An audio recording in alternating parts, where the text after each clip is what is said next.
স্বাধীন স্বতন্ত্র আহলে সুন্নাত ওয়াল জামাত গঠন করতে যাচ্ছি। সুতরাং বাতিলেরা সাবধান। ঠিক কিনা বলেন? আমরা স্বাধীন স্বতন্ত্র আহলে সুন্নাত ওয়াল জামাত গঠন করতে যাচ্ছি। সাবধান করে দিচ্ছি, যারা মাজার ভাঙচুর করতেছেন আপনারা সাবধান হয়ে যান। প্রিয় ভাই আমার, আজকে থেকে গত মাসের 7 তারিখ 7ই আগস্টে আমরা প্রথম প্রতিবাদ জানিয়েছিলাম শাহ আলী বাগদাদী রহমতুল্লাহর বাজার থেকে। আমরা বর্তমানে যে অন্তর্বর্তীকালীন সরকার আছেন তাদেরকে আমরা অত্যন্ত ভদ্র ভাষায় সুন্দর ভাষায় বলেছিলাম, আপনারা দেশের দায়িত্ব নিয়েছেন, ভালো কথা। আমরা সেই স্বৈরাচারী সরকার বলেন আর স্বৈরাচারী সরকার উৎখাতের সংগ্রামে আমরাও ছিলাম, আমি আমার সপরিবারে ছিলাম। আমরা চেয়েছিলাম একটা দুর্নীতিমুক্ত, একটা জঙ্গি মুক্ত, একটা নিরাপদ বাংলাদেশ। আপনারা কি নিরাপদ বাংলাদেশ পেয়েছেন? জোর করে বলেন, পেয়েছেন? আপনারা কি নিরাপত্তা পাচ্ছেন? মাজারগুলো কি নিরাপদ আছে? সুন্নি আলিমরা কি নিরাপদ আছে? সেই মন্দিরগুলো কি নিরাপদ আছে? কিছুই নিরাপদ নাই। আমরা তাহলে কি ধরে নিব যে অন্তর্বর্তীকালীন জাতীয় সরকারকে আপনারা কি ব্যর্থ হয়েছেন, নাকি আমাদেরকে নিরাপত্তা দিতে পারছেন না, নাকি কোন জঙ্গিবাদকে দেশে প্রতিষ্ঠা করার পাল্টনা করছেন তাও জানি না।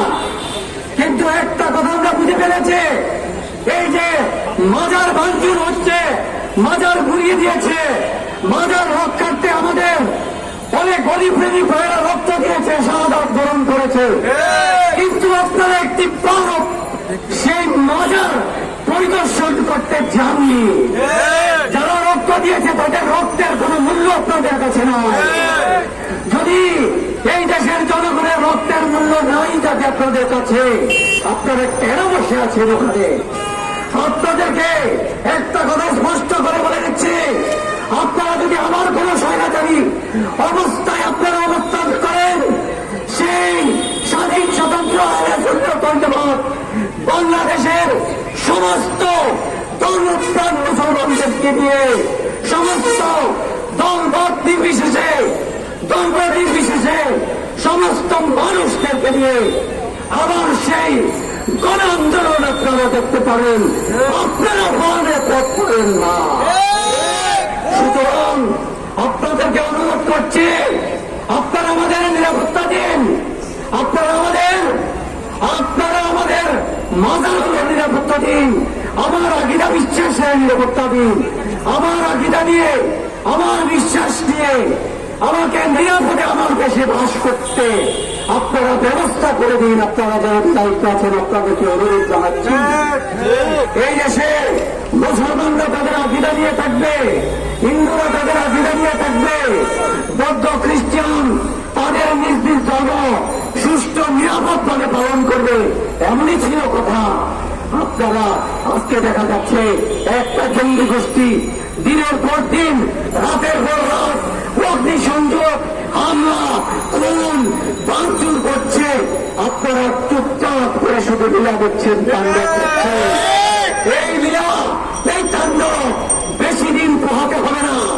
একটা কথা আপনাদেরকে আমি স্পষ্ট বলে দিচ্ছি যে আপনারা যদি আমাদের নিরাপত্তা নিয়ে দিতে পারেন, আমরা আজকে প্রেস ক্লাবের সামনে সাংবাদিকদের সামনে এই ঘোষণা দিচ্ছি যে আমরা প্রতিরোধ করার প্রস্তুতি নিচ্ছি। আমরা সত্য প্রতিরোধ করব। আমাদের দেয়ালে পিঠ থেকে গেছে, আমাদের ভাইয়ের রক্তে মাজার রঞ্জিত হয়েছে, আমাদের ভাইয়ের রক্তে রাজপথ রঞ্জিত হয়েছে। সেই রক্তের বদলা আমরাও নিতে জানি। আমরা সেই বৈষম্য বিরোধী আন্দোলনে সক্রিয় ছিলাম। আপনি আমার ফেসবুক খুলে দেখেন, আমি আমার সপরিবারে ওখানে ছিলাম। কিন্তু এই দেখার জন্যই এত রক্ত, এত আহত। আজকে আমার সাথে যারা ঘোষণা দিচ্ছিলেন যে ছাত্র ভাইরা সেই জনতা আজকে হসপিটালে চিকিৎসার অভাবে ঠুকে ঠুকে মারছে।